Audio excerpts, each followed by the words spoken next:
halal, ketika dia tahu bahwa tujuan mencari ma'isyah yang halal itu adalah dia tahu bahwa orang rumahnya telah menunggunya, anak dan istrinya di rumah menunggu ayahnya yang sedang mencari ma'isyah yang halal. Maka kemudian ketika seseorang itu sering mengingat momen perpulangan, maka disitulah dia akan benar dalam perjalanannya. Maka sama hadirin muliakan Allah, episode kali ini adalah episode ke-7 dari rangkaian seri Hidup Sekali Lagi, yang insya Allah di 6 episode sebelumnya dan juga episode pembukaan bisa Anda simak di Instagram kami @umerkhos. Nanti di highlight, buka saja yang hashtag Hidup Sekali Lagi. Satu persatu kajian rutin kitab dan rutin series kami sudah terupload di Spotify. Jadi Bapak Ibu, Ibu-ibu atau pemirsa yang ada di rumah jika ingin menyimak ulang ya urut kitab per kitab atau bab per bab, nanti bisa disimak. Sudah 2 kitab yang terupload, kitab Asmaul Husna dan kitab Islahul Qulub, kitab bagaimana kita memperbaiki hati. Hadirin yang muliakan Allah, barakallahu fikum. Maka di antara cara kita menghidupkan hati kita sekali lagi agar visi dan misi perjalanan kita ini benar, maka kita diminta untuk senantiasa mengingat perpulangan atau mengingat kematian. Bahkan sahabat Abu Hurairah radhiyallahu anhu punya perkataan yang sangat terkenal. Beliau radhiyallahu anhu berkata, "Kafa bil mauti wa'idho." Cukuplah kematian sebagai nasihat terbaik. Cukuplah kematian sebagai nasihat yang terbaik. Kenapa nasihat yang terbaik?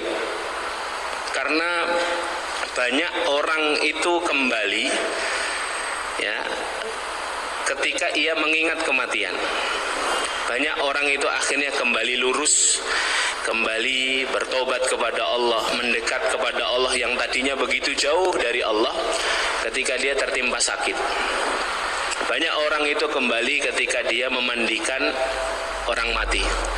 Banyak orang itu kembali ketika dia menyaksikan ibunya meninggal dunia. Maka kematian itu benarlah yang dikatakan sahabat Abu Hurairah radhiyallahu anhu, bahwa kematian itu adalah nasihat yang terbaik. Maka ketika kita faham dan kita tahu bahwa kematian itu adalah nasihat yang terbaik, bahkan Rasulullah dalam sebuah hadis berkata, "Aksiru zikra hadhimil lazzat." Perbanyaklah kamu mengingat penghancur kenikmatan. Banyak-banyaklah kamu mengingat zikra hadimil lazat. Hadimil lazat itu menghancur kenikmatan. Apa penghancur kenikmatan? Kematian. Banyak-banyaklah kamu mengingat mati, kata Rasulullah. Karena sesungguhnya dengan mengingat kematian itu kita akan bisa memperbaiki diri, menghidupkan hati kita, meluruskan lagi visi misi perjalanan hidup kita sebagai seorang hamba. Maka memahami kematian dengan ilmu akan menjadikan nilai kematian itu berbeda di sisi Allah Subhanahu wa ta'ala dari kematian seorang hamba. Makanya kita harus mengetahui ilmu tentang kematian ini secara mendetail. Walaupun sebenarnya ilmu ini secara urut dan secara lengkap juga disampaikan oleh Ustadzah Evi kalau tidak salah ya di majelis ini di kitab At-Tazkirah. Tapi mari kita coba melihat secara dekat sebenarnya mengapa Rasulullah SAW mengingatkan kita agar kita banyak sekali mengingat momen berpulangan itu. Ya, sebelum kita pulang itu ternyata agar jalan pulangnya jelas, ternyata kita diminta untuk justru mengingat perpulangan itu, mengingat kematian itu agar kemudian kita sampai pada tujuan yang benar. Kita mulai terlebih dahulu majlis kali ini dengan sebuah perkataan yang sangat masyhur dari seorang ulama salaf bernama Sahal bin Abdillah At-Tustari rahimahullahu ta'ala. Sahal bin Abdillah At-Tustari rahimahullahu ta'ala, beliau mengatakan sesungguhnya orang yang mudah melihat kematian itu terbagi menjadi 3 golongan. Jadi orang itu mudah melihat kematian, itu ada 3 jenis orang, atau ada 3 golongan orang, terbagi menjadi 3. Kata beliau yang pertama, ia adalah orang kafir. Orang kafir itu mudah memandang kematian. Kenapa orang kafir itu mudah memandang kematian? Bukan karena mereka tidak takut mati, mereka takut mati. Tapi mereka menganggap kematian itu sesuatu yang mudah dan remeh, sesuatu yang enteng, sesuatu yang tidak begitu penting. Kenapa demikian? Karena orang kafir itu tidak pernah tahu apa yang terjadi setelah kematian. Mereka tidak mengimani akan ada kehidupan setelah kematian. Maka bagi orang kafir itu kematian itu menjadi sesuatu yang mudah, kata Imam Sahal bin Abdillah At-Tustari. Ya, maka kita lihat banyak di antara orang-orang kafir itu kalau memilih olahraga yang ekstrim tanpa pengaman, berpindah dari satu gedung ke gedung yang lain, loncat, kemudian ada yang parkur di atas gedung, terus ada yang melewati gedung hanya dengan seutas tali. Ya, kemudian ketika mereka ini melakukan itu tanpa memperhitungkan ya bahwa di depan matanya ada kematian. Mengapa mereka bisa seenteng itu? Karena memang mereka menganggap setelah kematian itu ya sudah, tidak ada kehidupan lagi, tidak ada pertanggungjawaban, tidak ada hisab, tidak ada pertimbangan, sehingga kemudian tidak ada hari pertimbangan, sehingga kemudian kalau mereka menjumpai kematian, maka yang ada di bayangan mereka setelah kematian yaitu surga, selesai, istirahat. Ya, maka Imam Sahal bin Abdillah At-Tustari mengatakan orang kafir itu sangat ringan dan mudah memandang kematian. Bukan karena mereka tidak takut mati, tapi mereka tidak mengira bahwa setelah kematian nanti ada hari perhitungan, hari pertanggungjawaban. Yang kedua adalah orang-orang yang lari dari takdir Allah yang telah ditetapkan pada dirinya. Dia adalah orang yang beriman, tapi ketika ada ketetapan takdir di depan matanya, dia memilih untuk lari dari takdir. Dia orang yang sedang diuji putus cinta. Dia adalah orang yang diuji terlilit hutang, bangkrut usahanya, gagal caleg misalnya. Ya. Apakah mereka tidak percaya bahwa setelah kematian itu ada kehidupan? Mereka percaya dan mereka beriman. Tapi ketika dia memilih untuk mati, imannya itu terlalu ringan, imannya itu terlalu tipis, sehingga kemudian dia melihat kematian itu lebih mudah dibandingkan dia harus menghadapi takdir yang sedang dia hadapi. Akhirnya dia merasa kematian itu bisa mengistirahatkan dirinya dari takdir yang begitu berat dia hadapi. Akhirnya dia memilih untuk bunuh diri. Orang-orang yang bunuh diri itu orang-orang yang menganggap takdir yang sedang dia hadapi itu lebih berat daripada kematian yang dia pilih. Maka kata Imam Sahal bin Abdillah At-Tustari rahimahullah, beliau mengatakan orang-orang yang lari dari takdir yang telah ditetapkan Allah itu adalah jenis orang yang ringan dan mudah melihat kematian. Kemudian yang ketiga, kata beliau rahimahullah, adalah orang beriman. Orang beriman itu orang yang senang memandang kematian. Seharusnya demikian. Kenapa orang beriman itu senang memandang kematian? Karena di dalam kematian bagi orang yang beriman itu ada 3 kebaikan. Kebaikan yang pertama apa? Kematian itu merupakan salah satu pintu atau salah satu jembatan yang mengantarkan dirinya bertemu dengan kekasihnya, bertemu dengan Robnya. Sehingga bagi orang beriman kematian itu sesuatu yang menyenangkan, karena berarti setelah dia meninggal dia bertemu dengan Allah Subhanahu wa ta'ala, zat yang selama ini dia puji, zat yang selama ini dia agungkan, zat yang selama ini menyayanginya, zat yang selama ini memuliakan hidupnya, Allah Subhanahu wa ta'ala. Apa kebaikan kemudian yang kedua? Kebaikan yang kedua bagi orang beriman, kematian itu mengistirahatkan dirinya dari segala ujian dan fitnah dunia.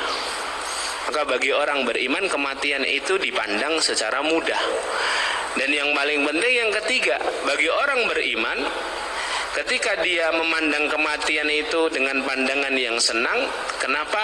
Karena dia faham betul ketika dia menjumpai kematian, sejatinya dia sedang atau akan menikmati musim panen dari setiap amal solih yang selama ini dia kerjakan di dunia. Ya, sungguh musim panen amal solih yang selama ini kita tabung di dunia itu nanti balasannya bukan di dunia, ibu-ibu yang dimuliakan Allah, melainkan balasannya nanti di surganya Allah Subhanahu wa ta'ala. Makanya maaf ya, kita ini tidak bisa menikmati balasan dari setiap amal solih dan kebaikan ibadah yang kita lakukan, sholat kita, puasa kita, qiyamul lail kita, kecuali ketika kita nanti sudah mati. Ya, karena segala sesuatu itu kan ada musim panennya. Musim panennya orang beriman itu nanti ketika dia sudah meninggal dan dia masuk kepada fase akhirat. Dia akan menjumpai banyak kebaikan yang dapat dia panen setelah dia tanam ketika dia di dunia. Makanya hadirin dimuliakan Allah, ini yang harus kita fahami, bahwa ternyata ada 3 golongan orang yang begitu mudah memandang kematian. Yang pertama, semoga kita bukan termasuk darinya. Yang kedua, juga semoga bukan kita orangnya. Semoga orang yang memandang kematian dengan mudah itu kita termasuk golongan yang ketiga. Bagaimana ketika kita memandang kematian itu, memandang kematian dengan ilmu, sehingga kemudian kita sadar betul kematian bagi seorang mukmin itu kematian yang baik, kematian yang satu menjadi ajang perjumpaannya dengan kekasih hatinya, yaitu Allah Rabbul Izzati. Yang kedua, mengistirahatkan dirinya dari hiruk pikuk dan fitnah dunia. Yang ketiga, bahwa kematian itu adalah pintu gerbang menuju musim panen dari setiap amalan soleh yang dia kerjakan selama dia berada di dunia. Nah, inilah yang kemudian menjadikan kita harus paham bagaimana kemudian kita bisa mati dalam keadaan yang ketiga. Kita ingin memandang kematian itu sesuatu yang melegakan dahaga kita. Kita ingin menjadikan kematian itu sesuatu yang justru menenangkan kita, karena sebentar lagi kita berjumpa dengan Allah Subhanahu wa ta'ala dan menikmati setiap amal solih yang selama ini kita tanam di dunia. Ya. Masih ingat ya, guru kita atau ulama kita Kiai Haji Arifin Ilham rahimahullahu ta'ala, saat di beberapa jam sebelum kematiannya, beliau rahimahullah menulis di papan tulisnya ketika beliau sudah tidak lagi bisa bergerak lisannya. Beliau tulis di papan tulis yang disediakan oleh keluarganya. Tulisannya apa? Liqa Allah, kata beliau. Berjumpa dengan Allah, berjumpa dengan Allah. Itu titik kerinduan yang paling puncak seorang hamba yang Allah anugerahkan keimanan yang sempurna. Ketika ajal sudah ada di depan matanya, justru bukan satu kekhawatiran yang beliau tampakkan, bukan rasa takut yang beliau rasakan, tapi justru apa? Rasa senang, rasa mudah, rasa kangen berjumpa dengan Allah Subhanahu wa ta'ala. Dan kita ingin memiliki kematian yang husnul khotimah sebagaimana kematian orang-orang soleh sebelum kita. Maka kita harus tidak hanya mengingat kematian itu, tidak cukup hanya sekedar melihat orang mati kemudian kita bertobat. Setelah kita lupa orang mati tersebut kemudian kita bermaksiat lagi. Itu baik, tapi itu sementara saja. Baik untuk mentreatment dan untuk mengobati kerasnya hati. Tapi ada yang lebih penting daripada itu. Bagaimana kita mempersiapkan kematian itu dengan ilmu, hadirin. Karena syarat masuk surga itu ilmu. Kalau kita tidak punya ilmu, kita tidak tahu jalan, hadirin. Kita tahu tujuan tapi tidak tahu jalan, kan sama saja. Anda tanya kepada semua orang yang ada di jalan sana, ketika Anda kasih pilihan masuk surga atau masuk neraka, mesti jawabannya surga, hadirin. Tapi ketika Anda tanya kepada orang yang sama, bagaimana jalan menuju surga, belum tentu semua orang bisa mengetahui jalannya. Makanya kemudian ketika kita ingin mempersiapkan kematian yang baik, maka persiapkanlah dengan ilmu. ilmu tentang kematian ini ilmu yang sangat besar, ilmu yang sangat penting dan ilmu yang sangat urgen. Makanya kalau kita ini ingin bertemu Allah dengan perasaan senang, maka kita juga harus mengilmui itu. Rasulullah SAW dalam sebuah hadis yang diriwayatkan oleh Imam Al-Bukhari berkata kepada ibunda Aisyah radhiyallahu anha dan beberapa sahabat yang lainnya. Rasulullah SAW bersabda begini, "Man ahabba liqa Allah, ahabba liqa'ahu. Wa man kariha liqa Allah, kariha liqa'ahu." Barang siapa yang senang berjumpa dengan Allah, Allah lebih senang berjumpa dengannya.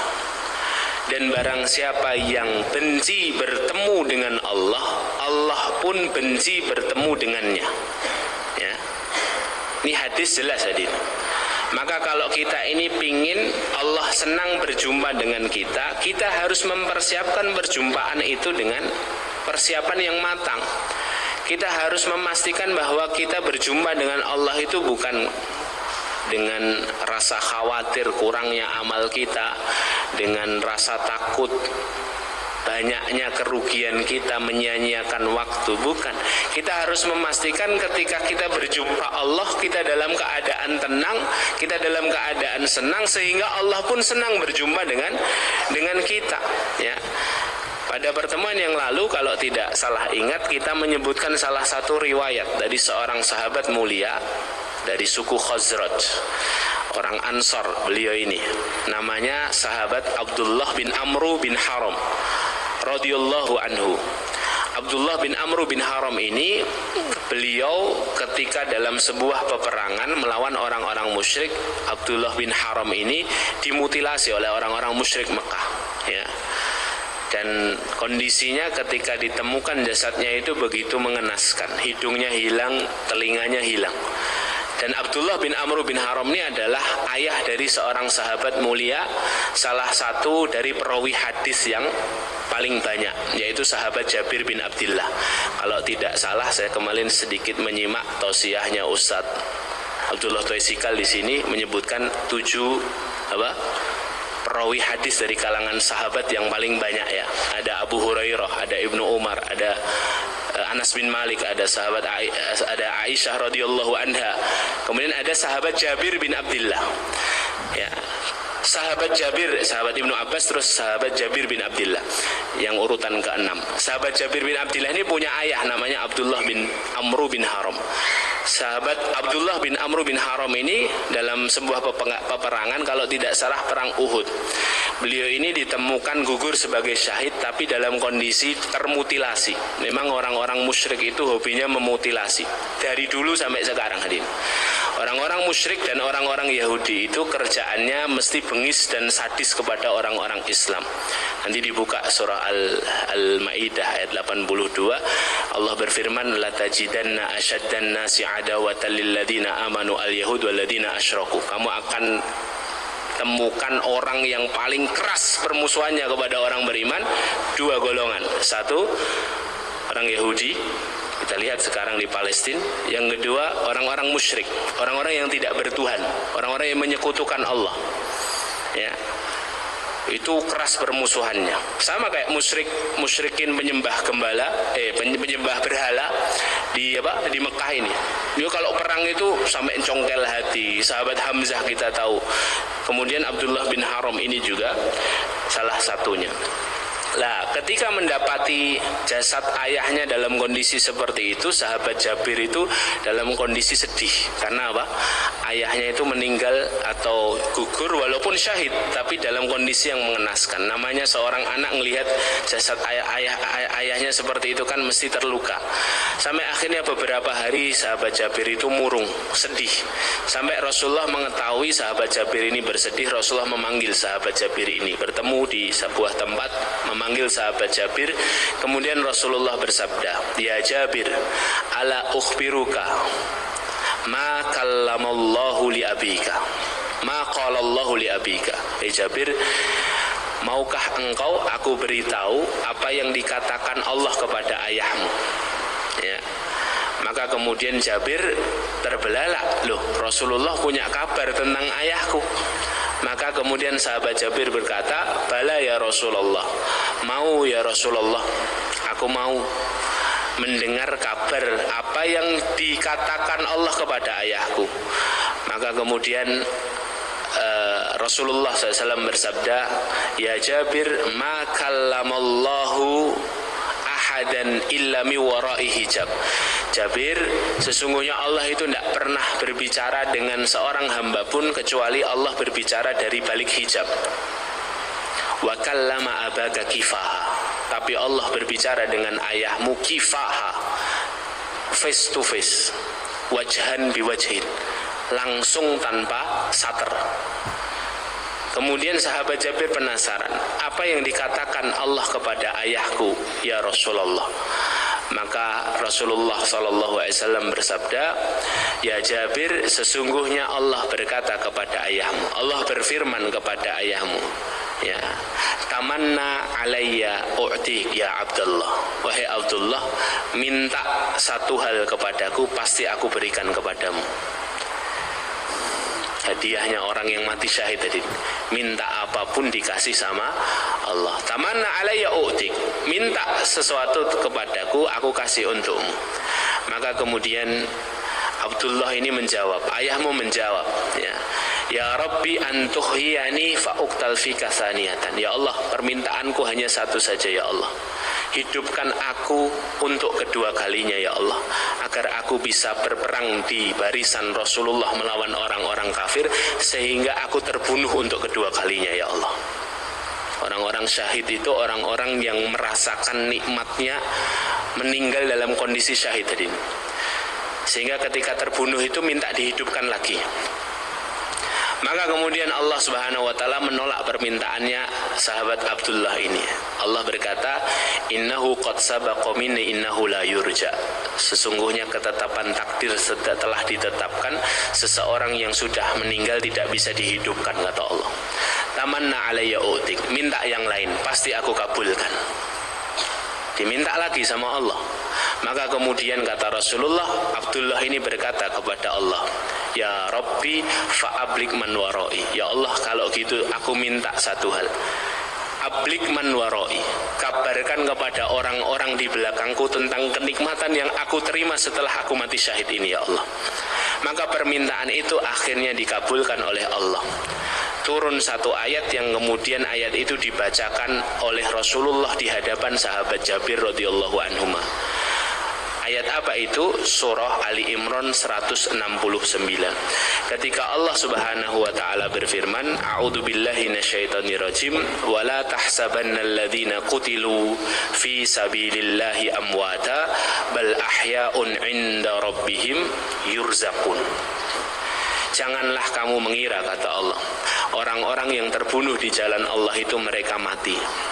Bal ahya, mereka hidup, inda rabbihim, di sisi Rabbnya, yurzakun, dalam kondisi diberi rizki yang banyak. Farihina bima atahumullah min fadli. Di lanjutan 170-nya, mereka berbahagia atas apa yang diberikan Allah dari karunia yang banyak di surga. Dikabulkan sama siapa? Sama Allah Subhanahu wa ta'ala.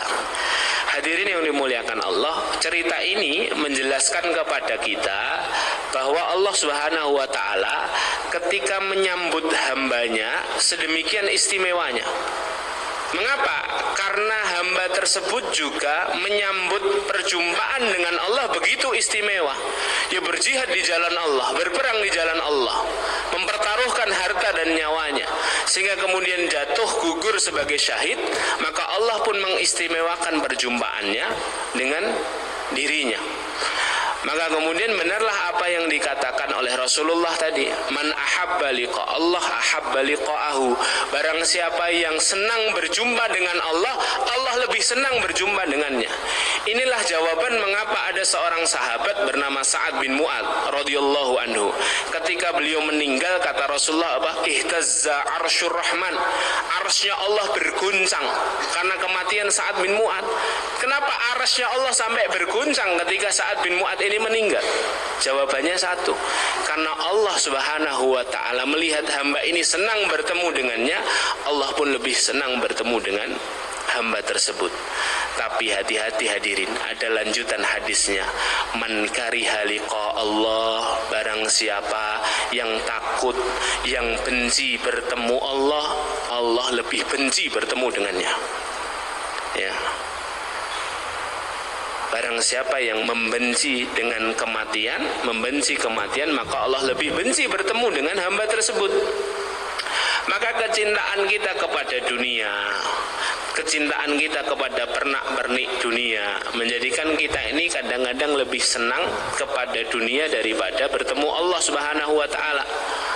Jadi setan itu menggoda kita untuk senantiasa mencintai dunia, hidup lebih lama, mencintai dunia. Akhirnya kita terserang satu virus bernama wahan, hubbud dunya wa karahiyatul maut, kata Rasulullah. Nanti umat akhir zaman banyak yang mengidap penyakit wahan, kata Rasulullah. Apa itu? Hubbud dunya, cinta banget sama dunia, wa karahiyatul maut, sehingga dia takut mati. Takut matinya bukan karena takut, bukan karena takut kematiannya, bukan ini. Takut matinya karena dia merasa apa? Belum cukup bekal. Ya, dia tahu dan dia beriman bahwa nanti ada hari pertanggungjawaban. Tapi kalau dia sadar bahwa nanti ada hari pertanggungjawaban, seharusnya dia mengurangi dan memberi jarak antara dirinya dengan dunia, sehingga kemudian betul-betul dia mempersiapkan perjumpaan dengan Allah itu perjumpaan yang baik. Ya.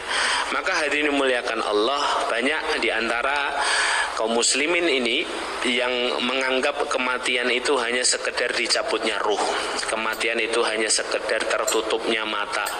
Padahal hadirin muliakan Allah, ilmu tentang kematian ini ilmu yang sangat banyak.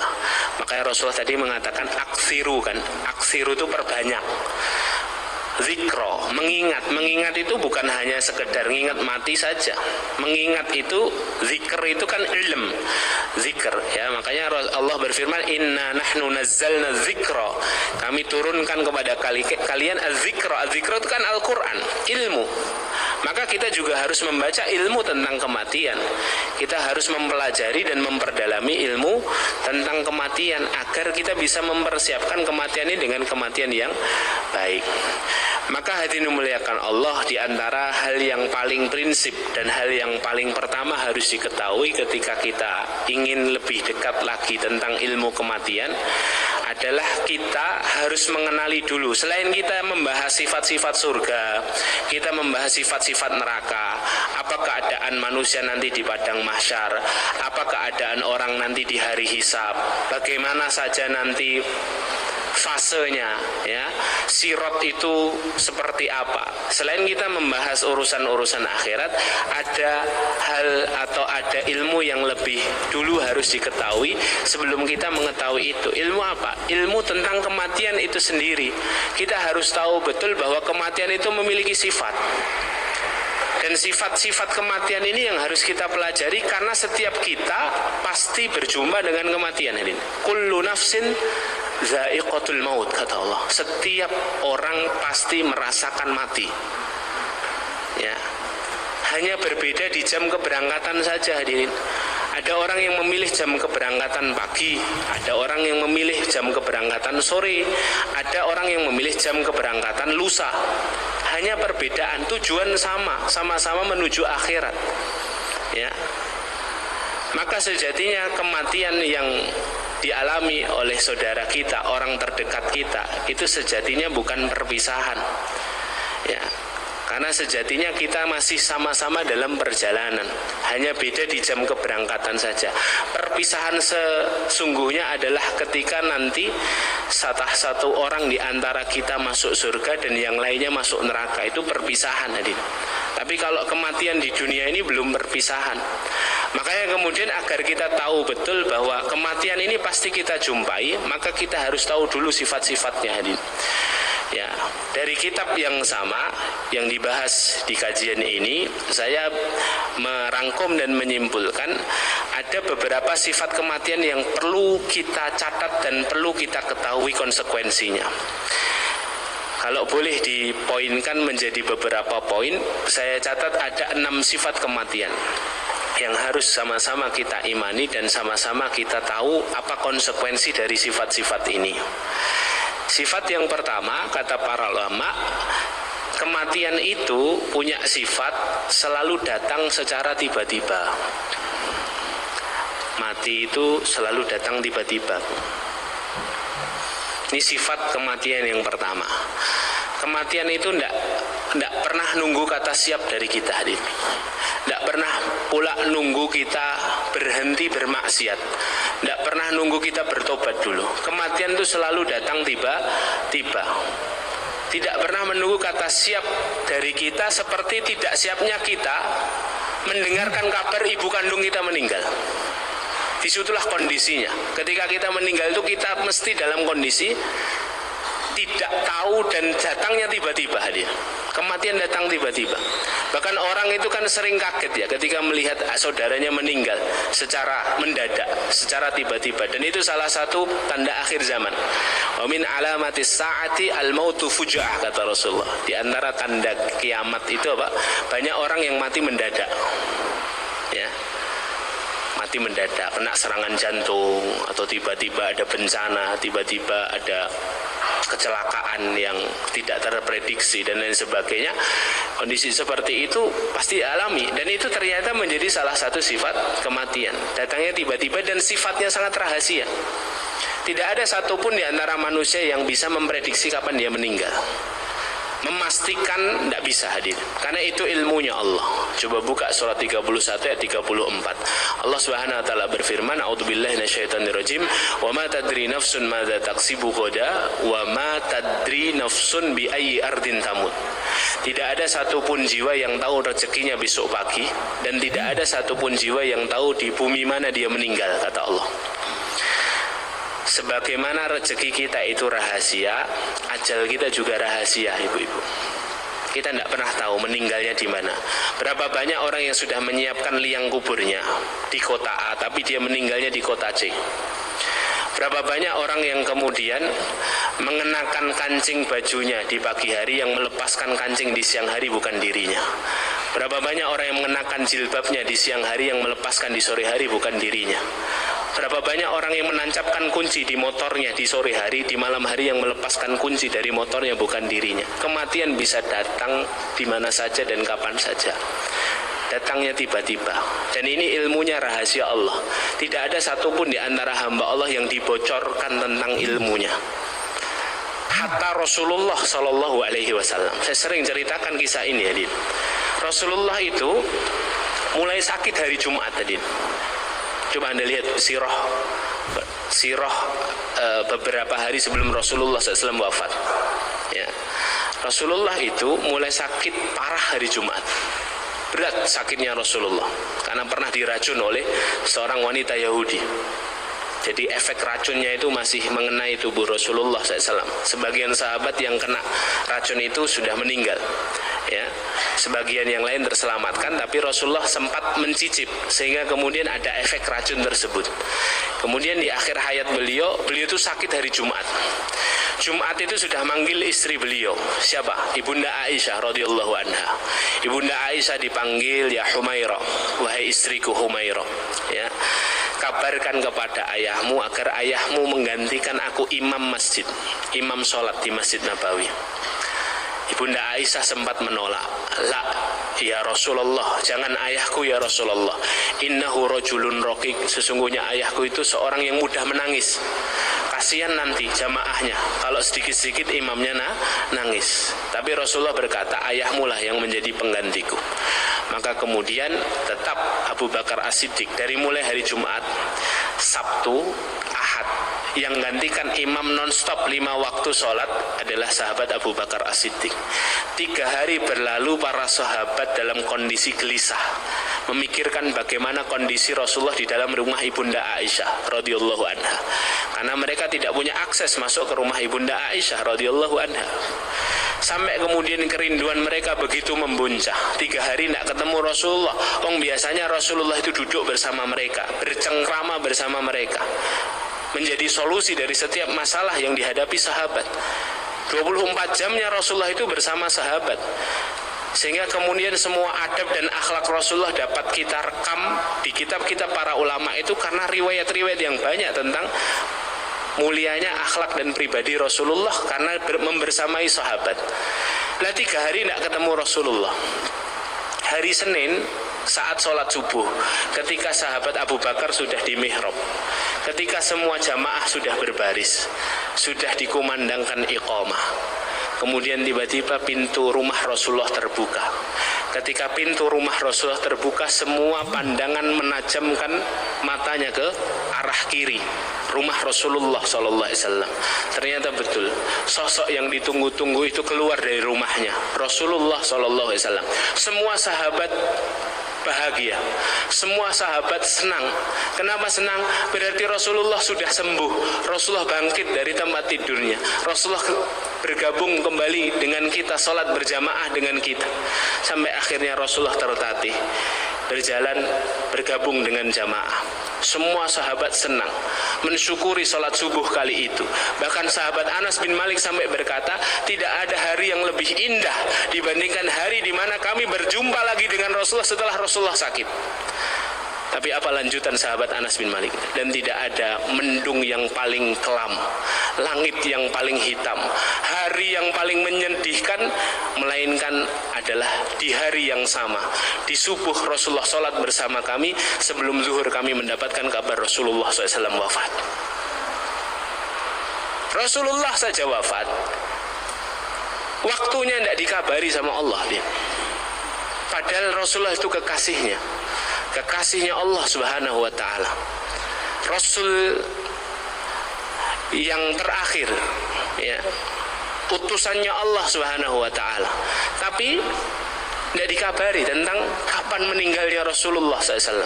Lah kalau Rasulullah saja waktu meninggalnya tidak dikabari sama Allah, apalagi kita.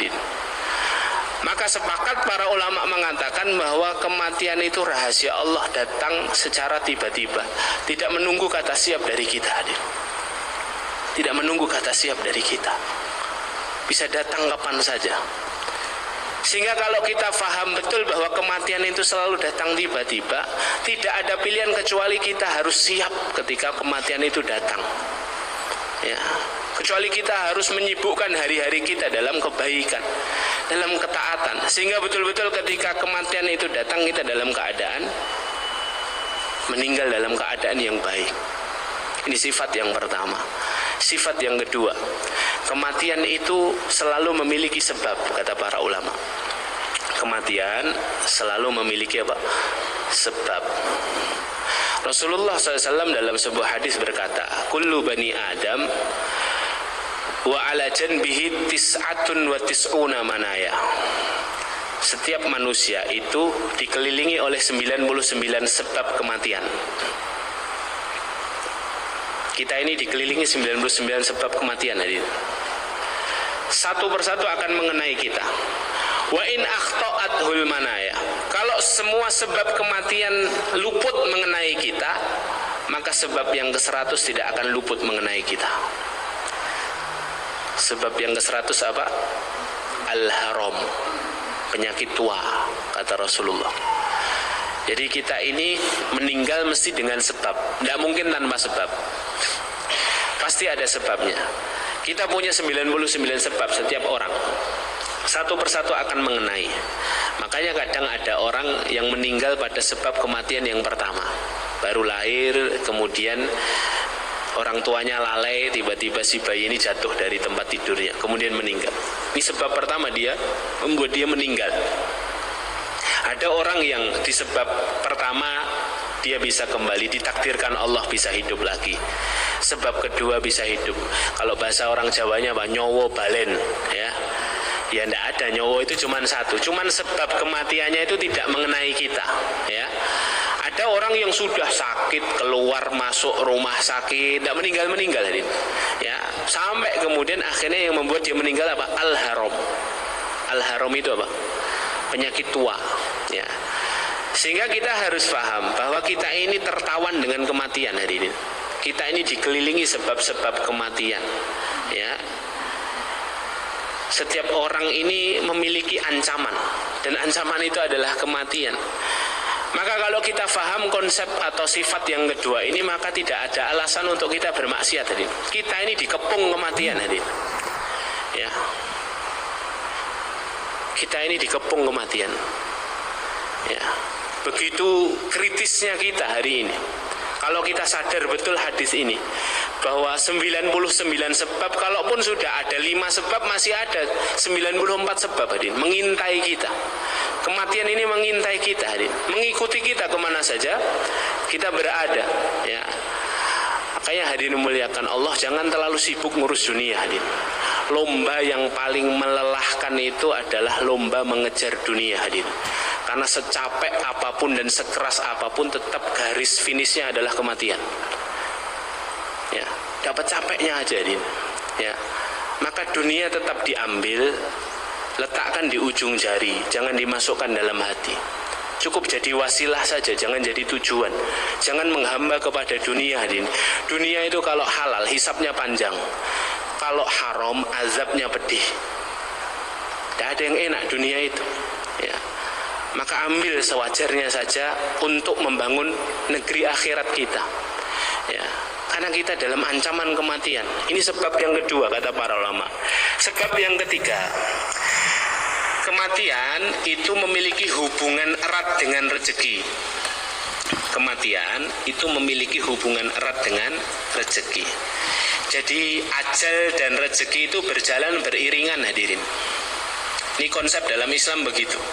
Maka seseorang ketika masih punya rezeki, jatah rezeki, maka dia tidak akan mungkin dimatikan Allah, ya.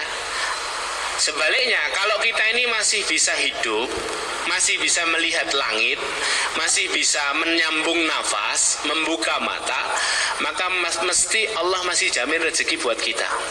Dalilnya apa? Dalilnya surah Luqman ayat 34 tadi, 31 34. Ya, surah 31 ayat 34. Apa kata Allah? Wa ma tadri nafsun madza taksibu ghadan wa ma tadri nafsun bi ayyi ardin tamut.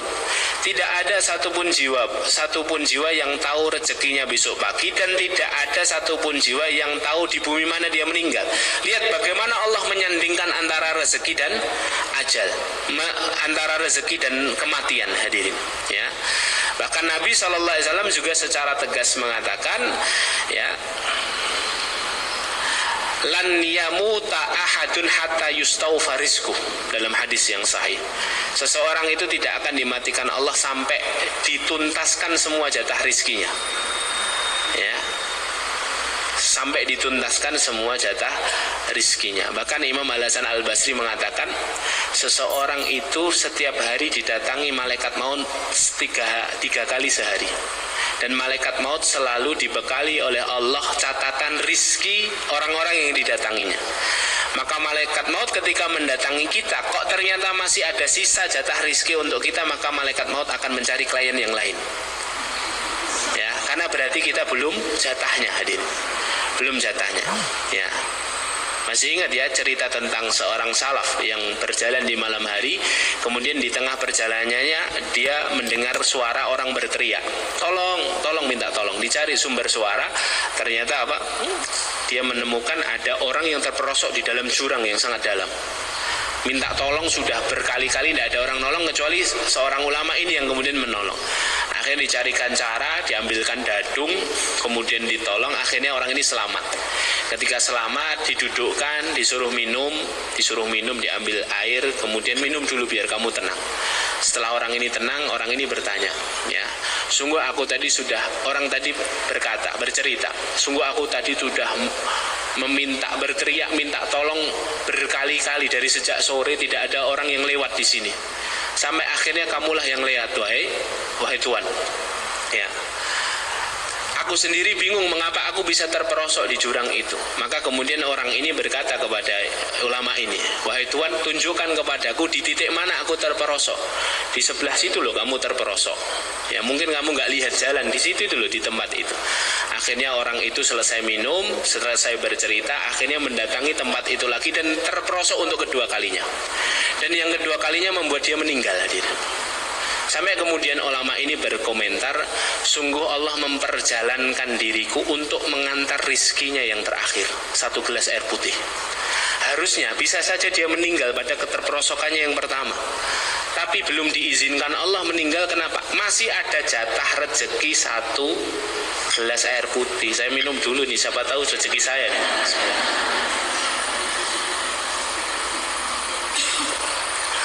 Jadi dari tadi ngelak, cuman piye caranya gini so minum gitu ya. Ya wes golek cerita dulu gitu ya. Alhamdulillah.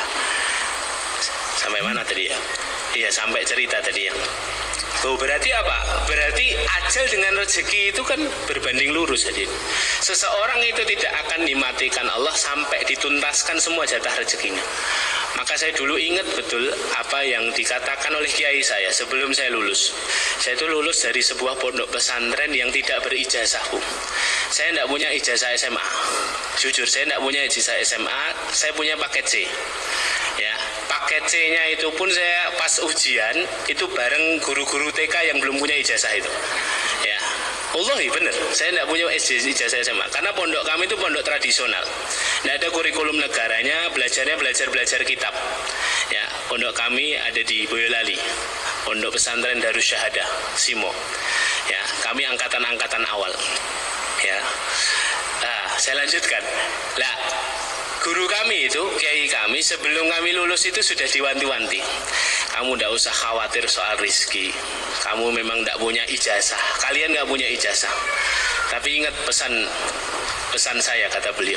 Ya, selama masih lihat langit, berarti masih ada jatah rizki buat kamu.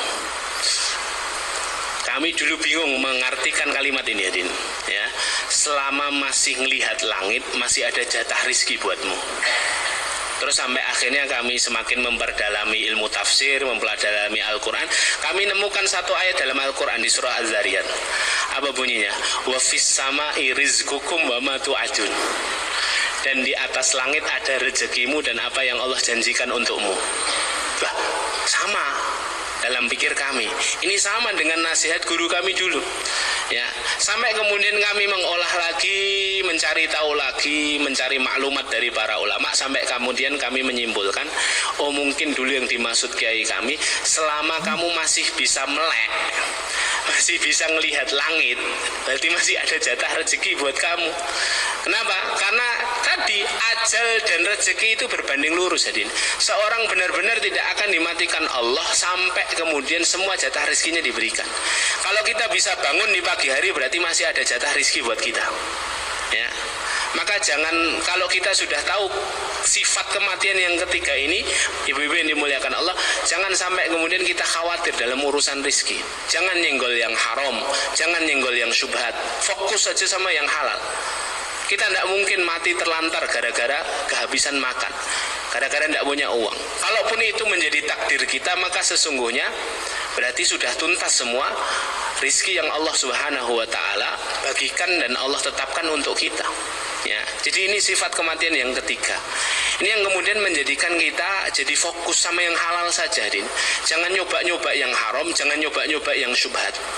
Ya, fokus saja dengan amalan solih dan ketaatan sambil kemudian berharap karunia dari Allah Subhanahu wa Ta'ala dari usaha dan ma'isyah yang halal-halal saja. Dan ketika kita mencari ma'isyah yang halal, di waktu yang sama kita mendapatkan pahala sedekah. Kenapa? Karena ketika kita mengambil ma'isyah yang halal, kita berikan untuk keluarga kita, maka di waktu yang sama kita menafkahi keluarga, di waktu yang sama kita sedang memberikan pahala, memberikan sedekah, dan itu menjadi pahala sedekah buat kita. Kata Rasulullah demikian. Hadirin yang dimuliakan Allah, barakallahu fikum, itu yang ketiga. Kemudian yang keempat, para ulama juga mengatakan kematian itu sehidup seakhirat hanya sekali. Sehidup seakhirat hanya satu kali. Tidak bisa berkali-kali. Artinya apa? Ya kesempatan hanya datang satu kali, hadirin. Bahkan dalam sebuah hadis yang sahih Rasulullah bersabda, Allah nanti ketika mengumpulkan manusia di padang mahsyar, Allah Subhanahu wa ta'ala akan mendatangkan al-mautu, kematian, dalam bentuk seekor domba. Jadi kematian itu didatangkan Allah dalam wujud seekor domba. Kemudian Allah memerintahkan malaikatnya untuk menyembelih domba itu sebagai simbol apa? Bahwa kematian itu sudah tidak ada lagi. Artinya apa? Kalau seorang itu diizinkan Allah masuk surga, maka dia akan khalidina fiha, kekal abadi di surga. Tapi ketika seseorang itu masuk ke dalam neraka, maka dia akan kekal abadi di neraka, tidak bisa mengulang lagi hidup. Makanya di dalam Al-Quran kan disebutkan bagaimana kondisi orang di dalam neraka. La yamutu fiha wa la yahya. Dia terbakar tapi dia tidak mati, tapi dia juga tidak hidup. Tidak ada kesempatan hidup, tidak ada kesempatan mati. Setiap kali terbakar, habis tubuhnya diganti dengan kulit yang baru kan. Surah An-Nisa ayat 56. Innalladzina kafaru bi ayatina saufa nuslihim naro kullama nadijat juluduhum. Setiap kali gosong kulitnya, badalnahum juludan ghairaha. Kami ganti dengan kulit yang baru, kata Allah. Yang baru, kata Allah. Untuk apa? Liyazuqul azab, agar dia merasakan azab yang pedih. Ya. Maka ini harus kita ketahui. Ya, maka mumpung kita di dunia ini masih ada kesempatan untuk merubah nasib kita, hadirin. Merubah tempat berakhir kita, surga atau neraka. Karena kalau sudah masuk fase akhirat, sudah sekali merasakan kematian, kita tidak bisa hidup lagi, hadirin.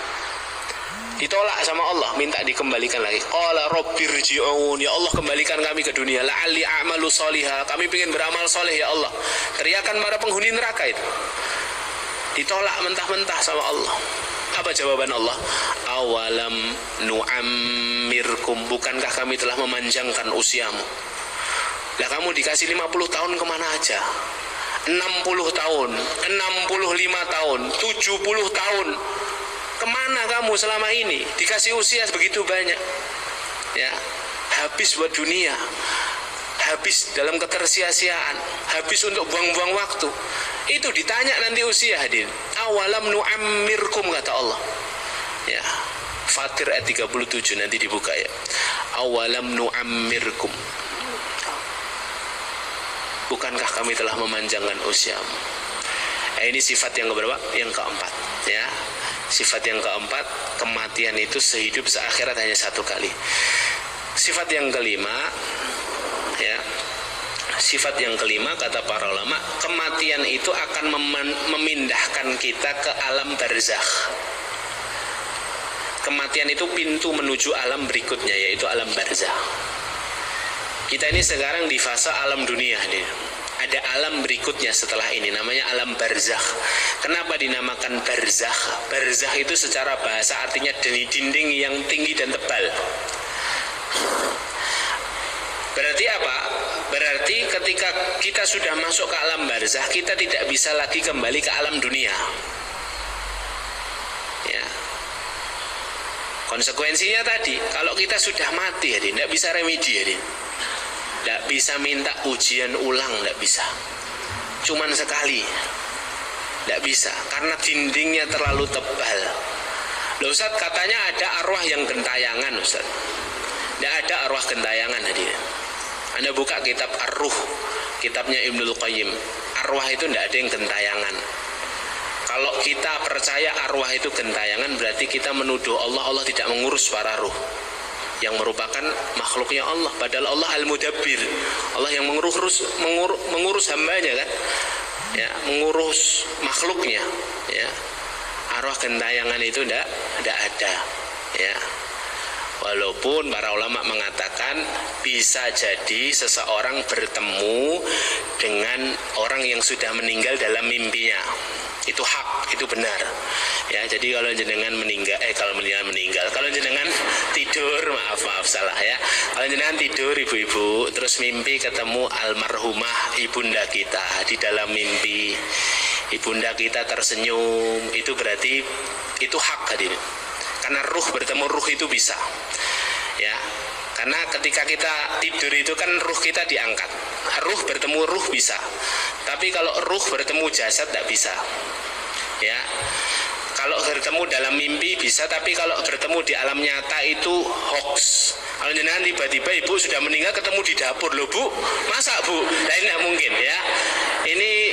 Ini setan yang menyerupai manusia untuk memberikan kewaswasan atau keraguan dalam keimanan atau memberikan rasa takut ya kepada manusia. Ya, nah itu bisa terjadi ya. Nah, tapi kalau di dalam mimpi bapak kita atau ibu kita atau suami kita atau orang terdekat kita yang sudah meninggal kok nangis, berarti mungkin itu isyarat beliau minta kiriman amal solih hadirin, minta istighfar dari kita ya. Nah ini kadang-kadang itu, dan itu dibahas oleh para ulama, dan itu sesuatu yang benar adanya. Itu sifat yang keberapa? Yang kelima. Yang keenam, yang terakhir, kematian itu selalu memiliki sakarat. Kematian itu selalu memiliki sakarat atau sakaratul maut. Sakaratul maut itu apa Ustadz? Sakaratul maut itu rasa sakit yang sangat memuncak menjelang kematian. Kata para ulama, semua orang merasakan sakaratul maut. Ya. Semua orang merasakan sakaratul maut kecuali orang yang mati syahid. Orang yang mati syahid di jalan Allah, ia merasakan sakaratul maut seperti digigit semut saja. Ya. Yajidu ahadukum kamasil qirsah, kata Rasulullah, kalian akan mendapati satu sakarat bagi orang-orang yang orang-orang yang syahid itu seperti digigit semut. Yang lainnya berat hadirin. Sakarat itu berat ya. Jadi kita harus tahu, orang itu sebelum meninggal selalu mengalami rasa sakit yang sangat puncak ya. Sakitnya itu tidak terbayang hadirin. Makanya kalau jenengan lagi mendampingi orang yang hampir meninggal itu kan biasanya sudah tidak bisa teriak hadirin. Yang ada apa? Keluar air matanya di sini nih. Ya.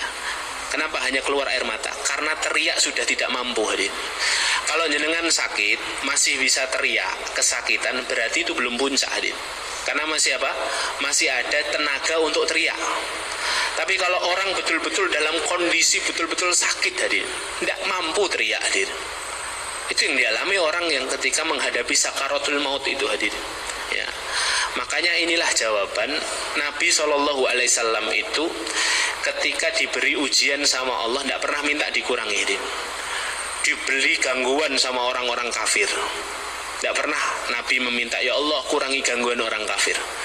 Nabi itu tidak pernah minta dikurangi kecuali dalam satu bab, apa? Minta dikurangi rasa sakit ketika sakaratul maut. Doanya kan masyhur, Allahumma hawwin alaina fi sakaratul maut. Ya Allah, ringankan sakaratul maut kami ya Allah. Ringankan kami dalam menghadapi sakaratul maut. Karena sakaratul maut itu sesuatu yang berat tadi. Sesuatu yang tidak bisa diobati dengan apapun. Satu persatu saraf itu diputus sama Allah. Tek, dari mulai kaki, tek, tek, sampai kemudian nyawa ada di kerongkongan. Makanya kan sunnahnya ketika kita sudah mendapati saudara kita, ibu kita, ayah kita, atau orang terdekat kita dalam kondisi sudah tidak ada harapan lagi untuk menyambung hidup, dokter sudah bilang ini sudah tidak, kami sudah angkat tangan, itu jangan minta ditaruh di ruangan yang tidak bisa diakses hadirin. Kalau sudah memang begitu kenyataannya, pindah saja di kamar biasa, dampingi hadirin. Kalaupun bisa datang untuk mendampingi, dampingi. Disitulah sunnah untuk mentalkin seorang yang hampir meninggal. Talkin itu apa? Menuntun. Menuntun untuk mengucapkan kalimat La ilaha illallah. La ilaha illallah. Terus bisikan di telinganya La ilaha illallah, sampai betul-betul terucap dari lisannya La ilaha illallah. Kalau sudah terucap La ilaha illallah, maka stop. Jangan lanjutkan. tapi terus pandu, terus dampingi, ya, bersamai. Sampai kemudian kalau beliau nanti mengucapkan kalimat lain selain la ilaha illallah, berarti diulang lagi la ilaha illallah. Yang penting kalimat terakhirnya la ilaha illallah. Kenapa demikian Ustadz? Karena kita harus tahu ada 3 perkara besar yang dialami seseorang ketika dia menjumpai sakaratul mautnya. Yang pertama, dia akan menjumpai rasa sakit yang sangat berat tadi. Ya. Dia menjumpai rasa sakit yang sangat berat. Ya. Yang kedua, tadi sudah kita jelaskan. Yang kedua, dia akan didatangi oleh malaikat. Makanya orang kalau sakaratul maut itu kan dangak ke atas gini, Hadin. Kenapa? Karena sejauh mata memandang dia melihat malaikat yang berturunan dari langit. Yang kemudian yang paling tengah adalah malaikat azab, malaikat maut tadi, yang hendak mencabut nyawanya, yang diiringi oleh malaikat rahmat atau malaikat azab tadi. Kalau dia orang beriman, yang akan mendampingi malaikat maut itu adalah malaikat rahmat. Ya, apa yang dibawa malaikat rahmat? Dia akan membawa 2 kain yang sangat bersih, dan yang kedua akan membawa minyak minyak yang sangat harum mewangi. Ya, malaikat rahmat. Tapi kalau dia adalah orang yang ingkar kepada Allah, orang yang hidupnya penuh dengan maksiat, orang yang penuh dengan kekafiran dalam hidupnya, malaikat maut diiringi dengan malaikat azab. Dia membawa pakaian yang busuk hitam, dan yang kedua malaikat azab akan membawa cemeti hukuman dari neraka. Dalam kondisi seperti itu, ya, orang yang meninggal itu, orang yang sakaratul maut itu akan melihat malaikat muddal basar, kata Rasulullah, sejauh pandangan dia melihat, disitulah ada malaikat yang berdatangan. Nah, yang ketiga ini, mengapa kita harus bertalqin? Karena apa? Di waktu yang sama akan datang kepadanya syaitan. Ya, perjuangan terakhirnya seorang mukmin untuk menjaga keimanan itu di akhir hayatnya itu, Hadid. Ya, syaitan itu akan mencoba untuk mencekik dirinya dan memaksa dia untuk murtad dari agama Allah. Disitulah mengapa kita harus mentalkin orang yang dalam kondisi nazak, dalam kondisi sudah saatnya meninggal itu. Ya, Imam Ahmad itu pernah saat sakit berat, ya, ditemani sama putranya namanya Abdullah bin Ahmad, putra beliau. Kemudian Imam Ahmad tiba-tiba berkata, ruh anta, pergi kamu dari sini, pergi kamu dari sini. Abdullah kan bingung, kok disuruh pergi? Wahai ayah, mengapa kau suruh aku pergi? Kata Imam Ahmad, bukan kamu. Lantas siapa ya wahai imam, wahai ayah? Ya, kata Imam Ahmad apa? Sungguh setan baru saja mencekik leherku dan mengajak aku untuk meninggalkan agama Allah. Lihat, setan datang juga, hadir. Maka itulah sebabnya mengapa kita harus, ya, memastikan bahwa orang yang akan meninggal ini betul-betul mengucapkan kalimat la ilaha illallah. Kata Rasulullah apa?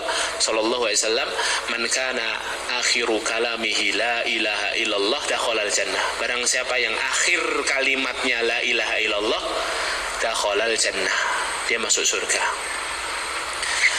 Nah, bab sakaratul maut ini, kata para ulama, ya, adalah bab yang paling krusial. Kenapa? Karena sakaratul mautnya seseorang, semua orang merasakan sakitnya, Hadin. Tapi ringan atau tidak sakaratul maut itu tergantung dari sebab-sebab yang dia lakukan ketika dia di dunia, ketika dia hidup, sepanjang hidupnya, ya. Makanya itu nanti yang menentukan seseorang itu bisa husnul khotimah atau tidak. Karena tadi malaikat maut itu datang kalau tidak dengan malaikat rahmat, dengan malaikat azab. Tergantung Allah mengutus siapa. Nah, disitulah ditentukan dia husnul khotimah atau su'ul khotimah, Hadin. Makanya ilmu tentang kematian ini ilmu penting, Hadin. Mempersiapkan kematian itu jauh lebih penting daripada mempersiapkan kehidupan, Hadin. Ya, kita ini sering mikirkan gimana cara hidup enak, punya rumah yang nyaman, punya kendaraan yang mewah, punya pakaian yang bagus. Kita lupa mikirkan mati enak, Hadin. Ya, padahal mati enak ini penting, Hadin. Menentukan bagaimana nanti hidup kita kekal abadi di akhirat. Tempat berakhir kita surga atau neraka. Ya. Maka hadirin muliakan Allah, saya minta 5 atau 10 menit lagi, ini penting ya. Saya coba membaca beberapa literatur para ulama, mungkin ada 50 sampai 70 kitab saya buka untuk melihat apa komentar ulama tentang urusan husnul khotimah ini. urusan husnul khotimah ini. Ya. Jadi ternyata para ulama itu mengatakan, ini kesimpulannya ya, kesimpulan yang saya dapatkan, kematian itu takdir. Keadaan ketika kita mati itu ikhtiar. Kematian itu ranahnya ranah takdir. Kita tidak bisa menentukan di mana tempatnya, kapan waktunya, itu kita tidak bisa menentukan. Itu ranahnya ranah takdir. Haknya Allah itu. Kita tidak bisa ikut-ikut campur itu. Tapi keadaan ketika kita meninggal itu ranahnya ranah ikhtiar, bisa diusahakan. Ya, bisa diusahakan. Ini kaidahnya nih. Ini penting nih. Ya. Nah, kemudian para ulama juga menjelaskan, ternyata untuk meraih husnul khotimah, itu ternyata ada jalannya, hadirin. Ada caranya. Ya. Ini nasihat tentu untuk saya pribadi dan semoga juga bermanfaat untuk jamaah yang dimuliakan Allah. Ya. Dan para ulama mengatakan, orang itu dikaruniai husnul khotimah, tanda-tandanya sudah kelihatan sejak dia hidup. Nah, ini yang paling penting ini.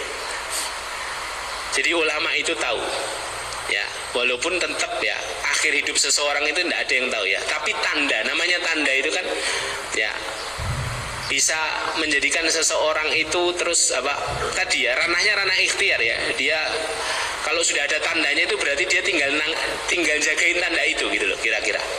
Ya. Ternyata tanda orang husnul khotimah itu sudah kelihatan dari hari-hari hidupnya, hadir. Ya. Lah, yang saya serap dari beberapa keterangan para ulama itu, ya, dan paling sering diulang oleh para ulama, tanda husnul khotimah yang ada dalam diri seseorang itu ada 5 jenis, hadir. Ya, ada 5 jenis. Saya sebutkan secara cepat ya, sampai angka 8 insya Allah. Yang pertama, orang kalau dalam dirinya ada tanda husnul khotimah itu, siapa mereka? Tanda yang pertama, mereka adalah orang yang senantiasa memuliakan ilmu dan ulama. Itu dekat betul sama tanda husnul khotimah, hadin. Orang yang punya kebiasaan memuliakan ilmu dan ulama.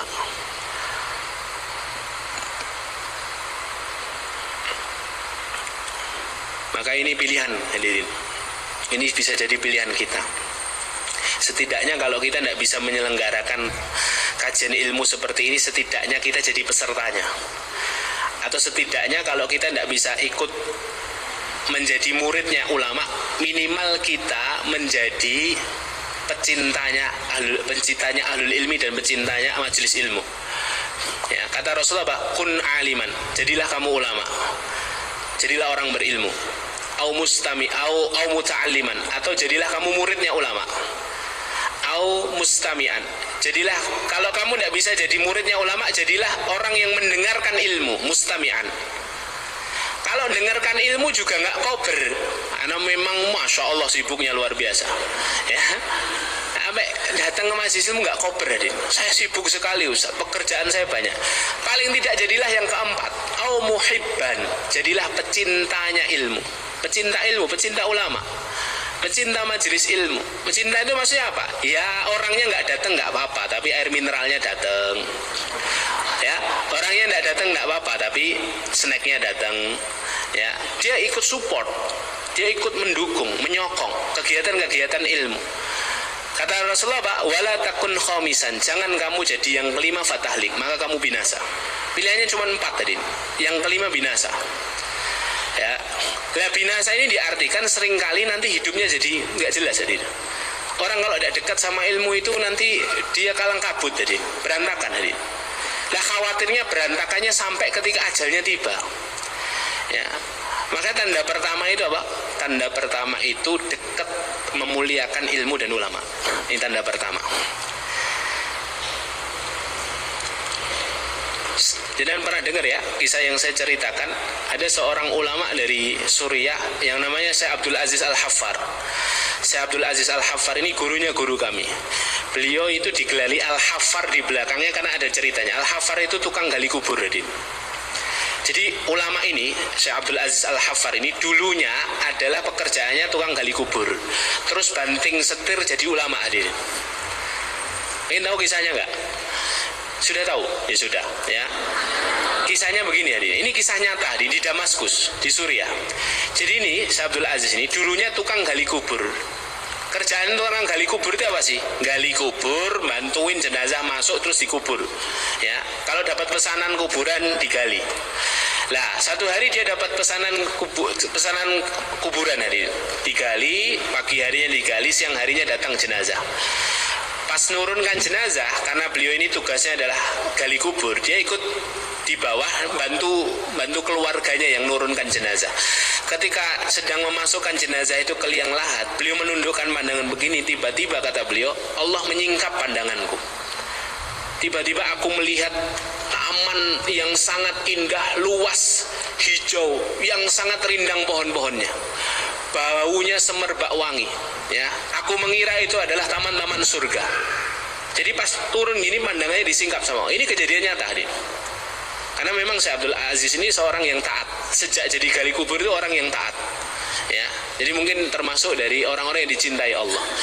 Kemudian dimasukkan, Allah singkap itu. Kemudian sepersekian menit, kemudian Allah singkap lagi pandanganku sampai terjadi seperti biasa. Sampai akhirnya aku bertanya-tanya, siapa jenazah orang ini? Siapa orang ini? Siapa jenazah ini? Kok di dalam kuburnya saja seindah itu? Ya. Sampai akhirnya selesai pemakaman, aku bertanya kepada keluarganya, ini jenazahnya siapa ya? Mohon maaf, saya kok penasaran. Jawab keluarganya, dia adalah seorang ulama. Hidupnya habis buat ngajar, buat belajar, buat nulis, buat baca kitab. Habis hidupnya buat itu. Ya. Terus dalam hatinya Syekh Abdul Aziz, oh pantes wong ulama. Pantes kalau kuburnya dilapangkan sama Allah, diperlihatkan surga. Akhirnya waktu berjalan, kata Syekh Abdul Aziz. Setelah beberapa pekan ada lagi pesanan kuburan. Pagi digali, sorenya datang jenazah. Hal yang sama, Syekh Abdul Aziz diamanai oleh keluarga untuk membantu memasukkan. Ketika memasukkan ke liang lahat, Syekh Abdul Aziz di liang kuburnya itu ya, di bawah, beliau ini berkata lagi, hal yang sama aku alami sebagaimana hal yang pertama aku alami. Allah menyingkap pandanganku. Allah perlihatkan kepadaku taman-taman surga yang begitu luas, indah, semerbak wangi. Sampai kemudian Allah menyingkap lagi seperti biasa. Sampai kemudian aku naik, dalam hatiku mesti ini ulama. Ini mesti ulama nih. Seperti yang pertama, karena kejadiannya sama. Akhirnya selesai pemakaman, aku bertanya kepada keluarganya, apakah ini jenazah ulama? Keluarganya bingung, hadir. Ulama? Bukan, dia bukan ulama. Dia ini pengusaha. Jadi hidupnya habis buat dunia. Tambah bingung Syekh Abdul Aziz, loh, yang dulu ulama, pantas, nah ini kok bukan ulama. Loh, kenapa kamu bingung seperti itu, kata keluarganya. Sungguh aku mengalami kejadian yang sama dengan kejadian sebelum ini. Loh, emang apa yang kamu alami? Beberapa pekan lalu aku ikut membantu menguburkan seorang jenazah, dibantu keluarganya, dan aku mengalami seperti ini. Hal yang sama aku alami di sini, ya. Kemudian keluarganya bertanya, jenazah yang sebelah mana? Yang sebelah itu. Oh, itu masih ada hubungan saudara dengan orang ini. Itu adiknya, ini kakaknya. Adiknya memang ulama, tapi yang mensupport adiknya untuk beli kitab, nyekolahkan adiknya, membuka majelis, ya, semuanya adalah kakaknya. Kakaknya muhibbul ulama, dia. Orang yang dekat sama ulama, orang yang dekat sama ilmu, dimuliakan juga oleh Allah Subhanahu wa taala. Satu, itu tanda husnul khotimah. Lagi jangan jauh-jauh dari majelis ilmu, hadir. Disempatkan, jangan hanya disempatkan, dicari waktu khusus buat majelis ilmu. Ya. Yang kedua, ya sudah 8 ya, hadir. Ya. Yang kedua adalah orang yang berusaha keras untuk berhenti dari kebiasaan buruk. Ada tanda husnul khotimah di situ, hadir. Ya. Karena seseorang itu dimatikan oleh Allah sesuai dengan kebiasaan, hadir. Jadi orang-orang yang berusaha keras menutup pintu kebiasaan buruknya, insya Allah husnul khotimah, hadir. Ya. Maka kita ini jangan mimpi meninggal dalam kondisi sujud, hadir. Kalau kita tidak pernah sujud sama Allah, Kita ini jangan mimpi meninggal dalam keadaan mendekap Al-Quran kalau kita ini jarang baca Quran. Karena seseorang itu dimatikan sesuai dengan kebiasaannya. Anda lihat kan beberapa hari yang lalu imam sholat subuh kan di Balikpapan kan, meninggal kok pas sujud. Itu kan meninggal yang sangat indah dia. Pas sujud ngimami jamaah loh dia. Tapi jangan pernah sekali-kali kita mimpi meninggal dalam kondisi itu. Kalau kita tidak pernah menempelkan kening kita untuk bersujud, bersimpuh di hadapan Allah, kecuali hanya sekedar formalitas, tidak bisa hadir sesuai dengan kebiasaan. Maka kita khawatir kalau kebiasaan kita kebiasaan buruk, waliyadzubillah. Kita punya kebiasaan buruk, dan kebiasaan buruk itu yang tahu siapa? Yang tahu Allah, kemudian setelah itu kita. Bahkan kadang pasangan kita tidak tahu hadir. Bahkan kita, mungkin orang-orang terdekat kita nggak tahu. Yang tahu kebiasaan buruk siapa? Kita. Stop kebiasaan buruk hadir. Kita khawatir meninggal dalam kondisi seperti itu. Meninggal ketika kita ghibah, meninggal ketika kita sedang bermaksiat saat sendirian. Waliyadzubillah hadir. Ya, itu yang kedua. Singkatnya begitu. Bisa dijabarkan lagi tapi waktunya terbatas. Yang ketiga, tanda husnul khotimah itu ada pada diri seseorang yang selalu berusaha mencari lingkungan yang baik hadir. Karena siapa yang ada di dekat kita itu cerminan kondisi kita ketika kita meninggal hadir. Kalau kita sering kumpul dengan para penjudi, mungkin waliyadzubillah kita meninggal ketika kita berjudi. Atau waliyadzubillah mungkin kita nggak berjudi, tapi kita sedang meridhoi teman kita berjudi. Kan su'ul khotimah hadir. Kalau kita sering bertemu dengan para penipu, mungkin kita tidak ikut-ikutan menipu, tapi kita mengizinkan mereka menipu, dan kita meninggal dalam kondisi itu hadir.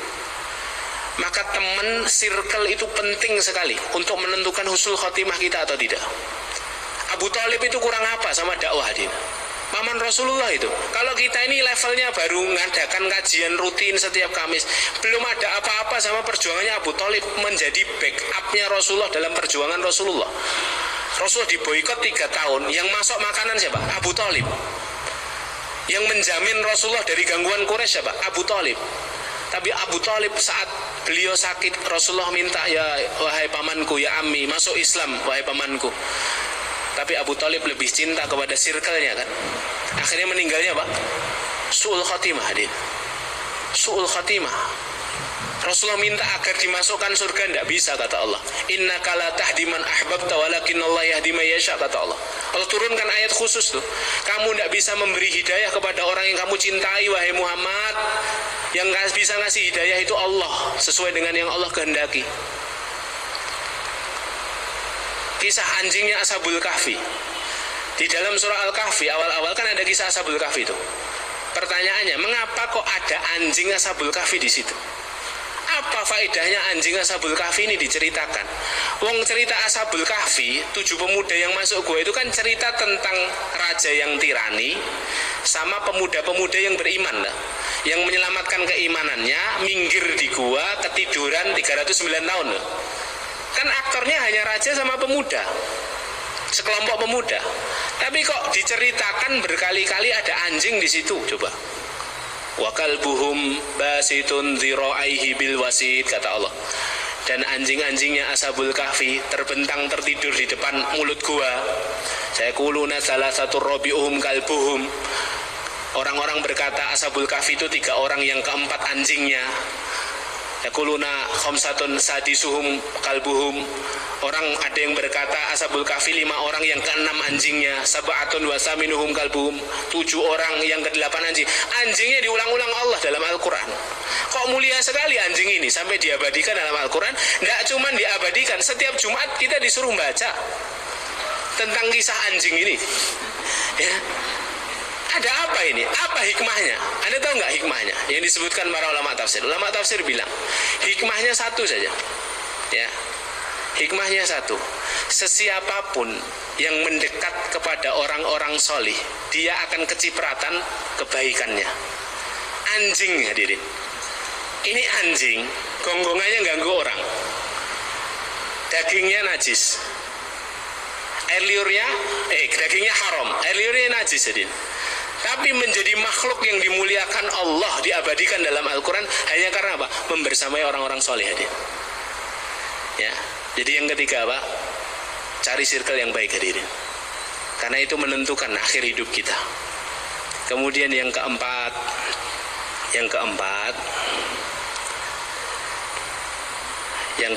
kata para ulama, tanda husnul khotimah itu ada pada orang-orang yang membiasakan 7 doa dalam harinya, dalam kesehariannya.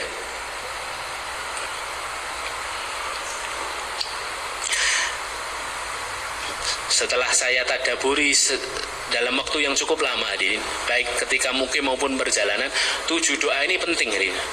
Ini 7 doa sebisa mungkin kita baca seharian, setiap hari dalam keseharian kita. Kenapa? Karena ini menentukan husnul khotimah, hadin. Ya, 7 doa ini apa? 1. Doa sebelum dan setelah makan. Doa sebelum dan setelah makan. Hafal ya, Bu? Hafal? Sebelum makan apa doanya?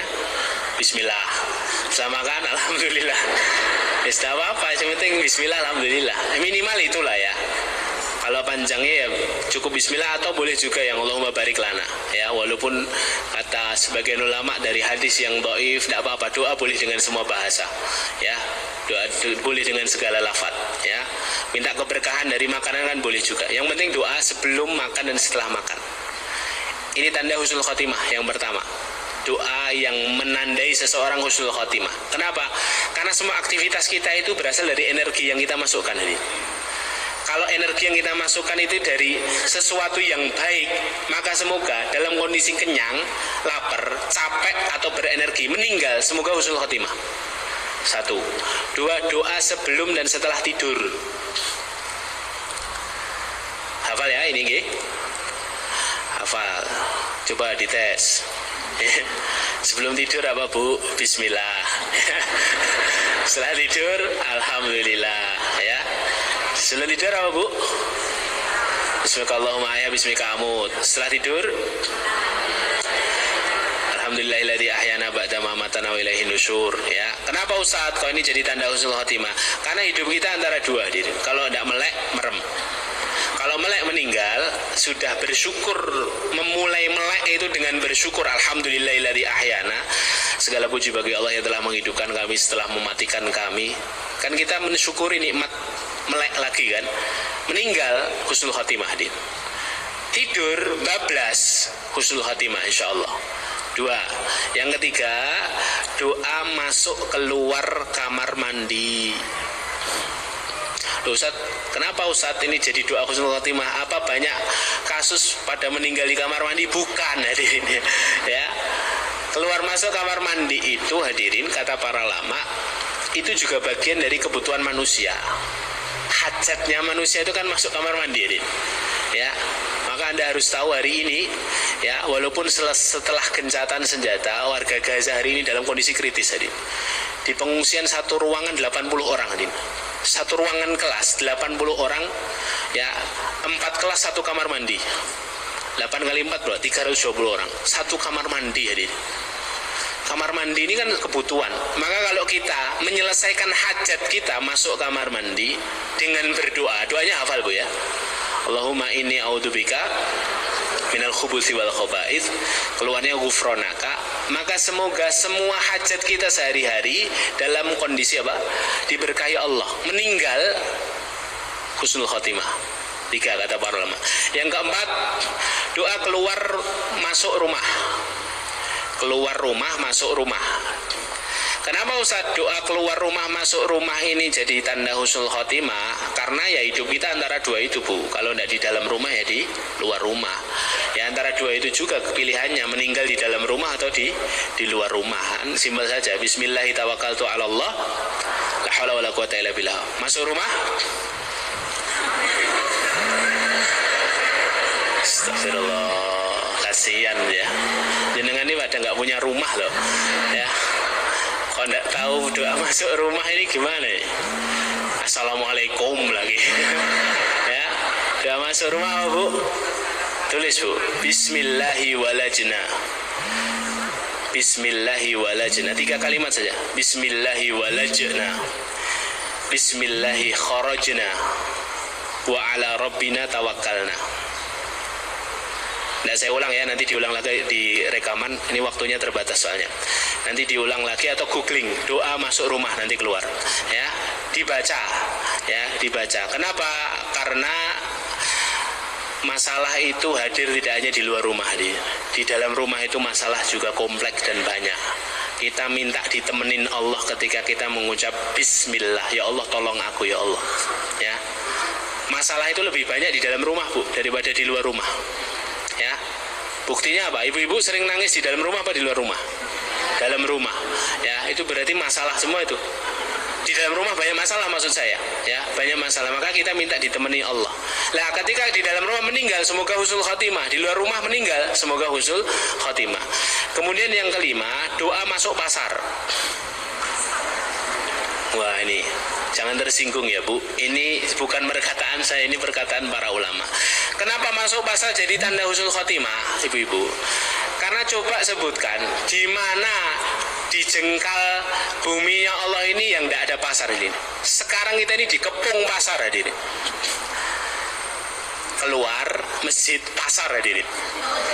Ya kan? Jalan-jalan akhir pekan mall pasar. Beli kebutuhan ke pasar tradisional pasar. Buka HP keranjang kuning pasar. Pasar semua kita ini, dikepung pasar ini.